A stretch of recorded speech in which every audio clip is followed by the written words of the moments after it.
Thank you for staying with us. From the Brockville and District Chamber of Commerce, we have the Executive Director here in the studio with me, and that happens to be Pamela Robertson. Pam, nice to see you again. Nice to see you too, Doreen. So I understand that the registration for the Steve Clark Breakfast has now closed, Yes. correct? Yes, absolutely. All right. How do these particular events, how do they strengthen the relationship between like the chamber and the businesses and things of that nature? For sure. So that's one big thing that a Chamber of Commerce does, is the advocacy side of it.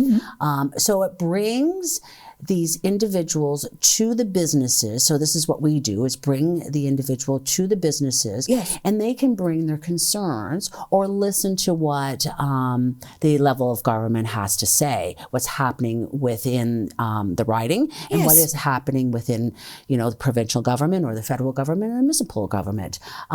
So when we listen to what these individuals are having to say, that might spur some questions that is affecting their businesses. Right. Just like we just did in January, a roundtable discussion around red tape reduction. And we had the Honorable Andrea Kanji here last October, and it kind of spurred the conversation about what are the concerns in different sectors, because every sector has different concerns or challenges. Right.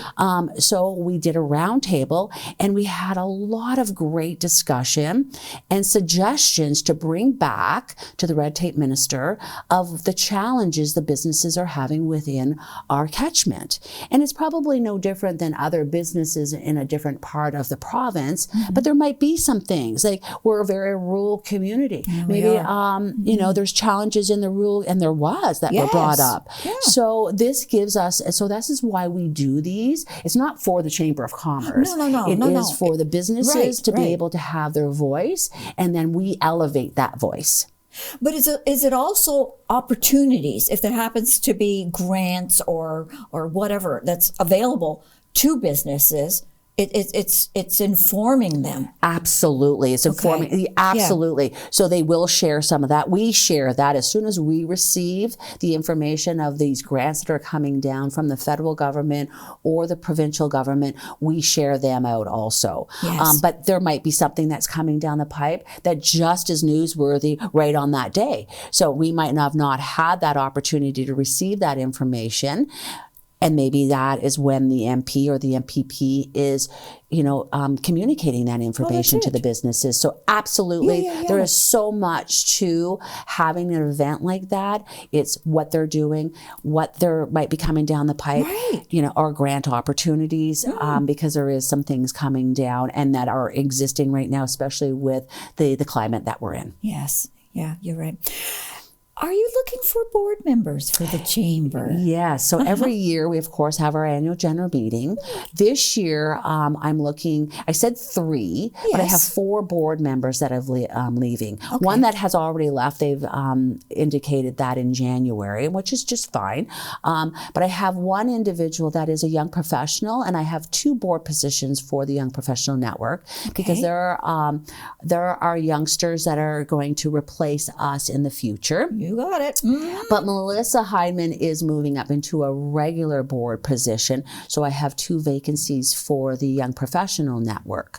So that's why I'm looking for 3. And then that will, if I have more than that, it will go to a vote at our annual general meeting on that day of March 26th, and that will be at the Country Club. But yeah, if anybody is interested, I'm always looking for different sectors. I'm looking for different skill sets. Right. So, and community minded, also being involved in the community also is important, because that gives a different lens. It does.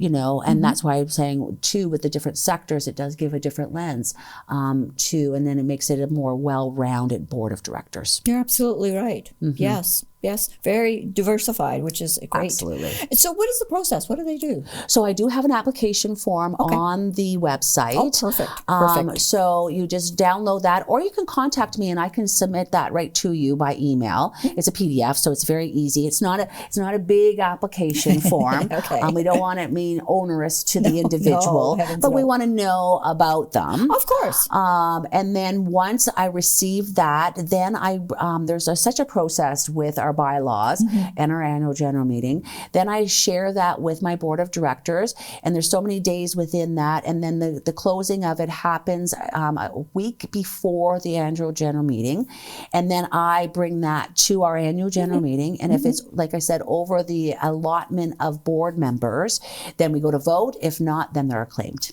Okay. Yes. Just like that. Just like that. And then they're sworn in that day by the mayor. Good. Yeah, so it's a nice process. And at our annual general meeting is also the awards that we do. We do the Lifetime Business Achievement Award, and we also do a Lifetime Volunteer Achievement Award now. Oh. So this will be our third year celebrating that Lifetime Achievement Award. And stay tuned, those will be announced very shortly of those winners. Yes. Okay. And then we'll be nice. celebrating them on March 26th at our annual general meeting. That's great.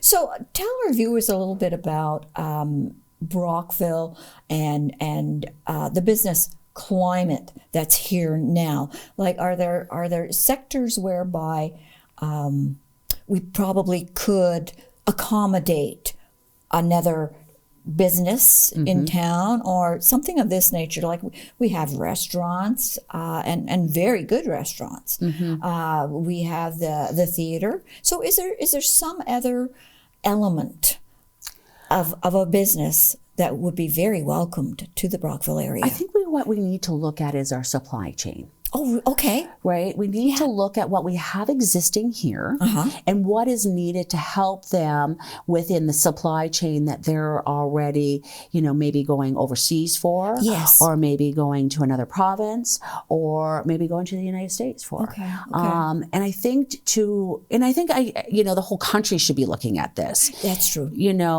As we see, we have a climate that is unstable right now with our businesses. Yes. And, just for an example, like Biscuit Leclerc. I'm not saying the end all be all is the reason why they came to Brockville was because of the eggs for Burnbrae, but that was a big component of it. Of course it is. Right? The supply chain is right there. Yes.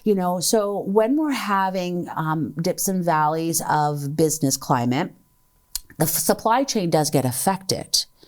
In one sense or another. If we're having a downturn, there's other businesses that deal with the business at hand, and it could have an effect negatively on that. But then we could have a positive impact that, we don't know what we don't know. So why don't we discover what we have in our backyard that could work within that business? So I'm not going to say exactly what business would be a complement to our Brockville, but I think we really need to have a look at that supply chain. I think of, of that Biscuit Leclerc example, but in Northern Cables, in our manufacturing, is there something within that line that they're getting somewhere else that could be maybe just down the street? You got it. So I think maybe that could be a discussion or a roundtable. And I'm sure there's a lot of businesses that are looking at that. But I think more than now than ever, we should be looking at that to support. I agree with you. Our local economy and our regional economy, and then our province, and then go from there.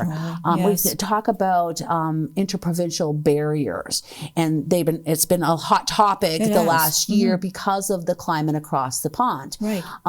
We've been advocating for that for years, of breaking those barriers down and working within our country. Of course.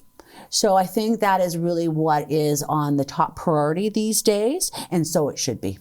I agree with you, because we have a tendency to work within our own little vacuum, and until something, really happens. That's right.